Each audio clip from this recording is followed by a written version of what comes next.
Hello and welcome to the latest incarnation of the Mini John Cooper Works. Now you may have seen our review of the automatic version of this car with the paddle shifters. We liked it a lot. You can check out the review by clicking on the link here or in the description. But more importantly, the reason we've got this car again is because it has one of those. That is a manual transmission, 6-speed, and anyone who is a real car enthusiast, a proper petrol head, will know that makes all the difference. Sticking it in sport, dropping a gear, and off you go. This car is powered by a 4-cylinder turbocharged petrol engine with 228 brake horsepower. That's then mated to this 6-speed manual transmission that powers the front wheels. 0 to 62 miles an hour is a tad slower than in the automatic. This car clocks in at 6.3 seconds, but it will also go on to a top speed of 153 miles per hour. Fuel economy also takes a little bit of a hit in this manual car, with Mini saying that it will achieve just over 42 mpg. But those are just statistics, and what this Mini is really about is the enjoyment of actually driving the thing.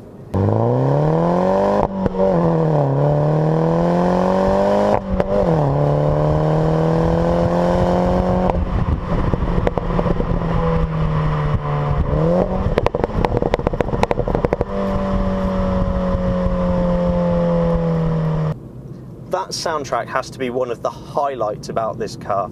You put it in sport mode and not only do you get the weightier steering, the increased throttle response, but you also get these pops and bangs from the exhaust, from a little valve that opens up, and it is tremendous fun. You find yourself down changing for absolutely no reason at all. Now I live in a quiet little town, but certainly this week I'm sure the old ladies who live down my street think that the Blitz has started again.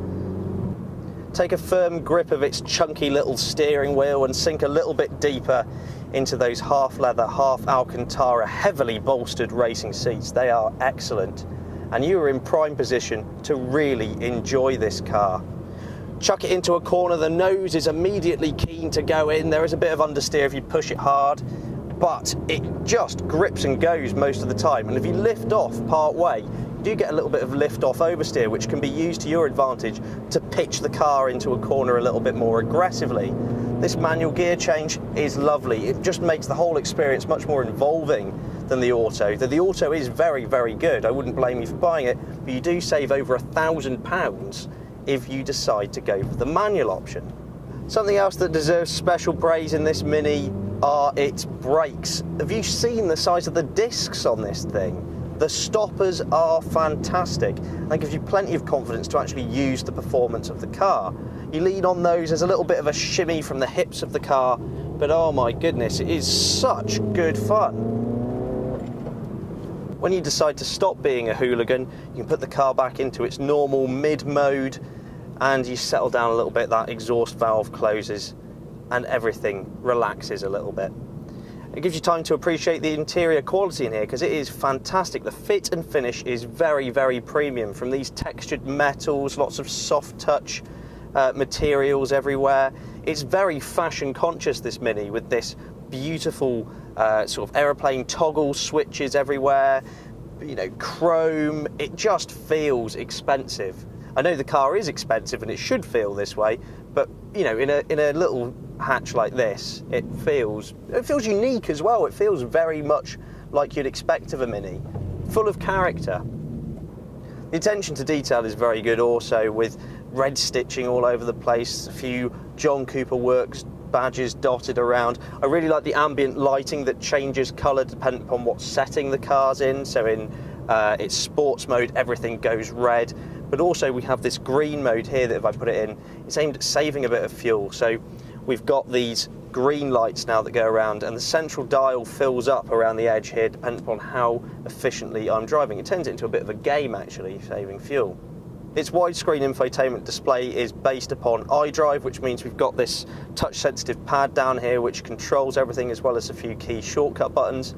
It's nice, it's easy to navigate, and it works really well. Access to things like DAB radio, your satellite navigation, and connections to your phone.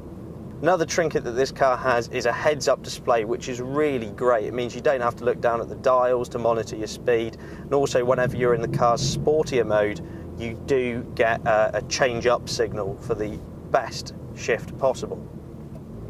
I have to say the ride in this Mini is a tad on the firm side, and that's to do with the fact that the engineers have created the car not to have very much body roll, so it feels stable going through fast corners, which is great. Whenever you come across some rutted British roads though, it can thump and bump a little bit. It's by no means as hard a ride as what you found in the previous John Cooper Works Mini. They've struck a much better balance in this car, but it is a bit firmer than some of its competitors. However, what I'd strongly recommend, for a couple of £100, you can have adaptive dampers in this car, which means as you cycle through those settings, you can have softer suspension for when you need it and firmer suspension for when you do want to drive the car hard.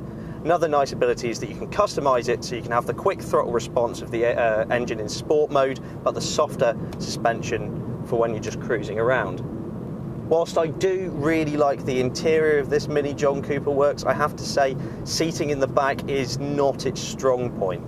It does seat two adults on occasion. Children probably would be fine back there, but it is a bit of a squeeze. Rear visibility as well is very limited, so I'd strongly recommend a reversing camera. The other thing you've got to remember with the Mini is that it is a premium product, and with that comes a premium price tag. £23,050 will see you into one of these John Cooper Works cars, and you've got to also watch the options list, because as soon as you start adding a few little bits, it all starts becoming a little bit pricey.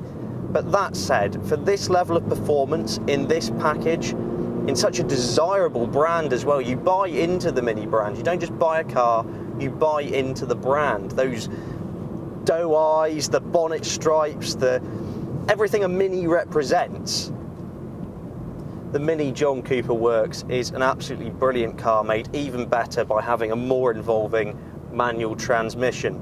It's small wonder that it's one of our semi-finalists for Car of the Year.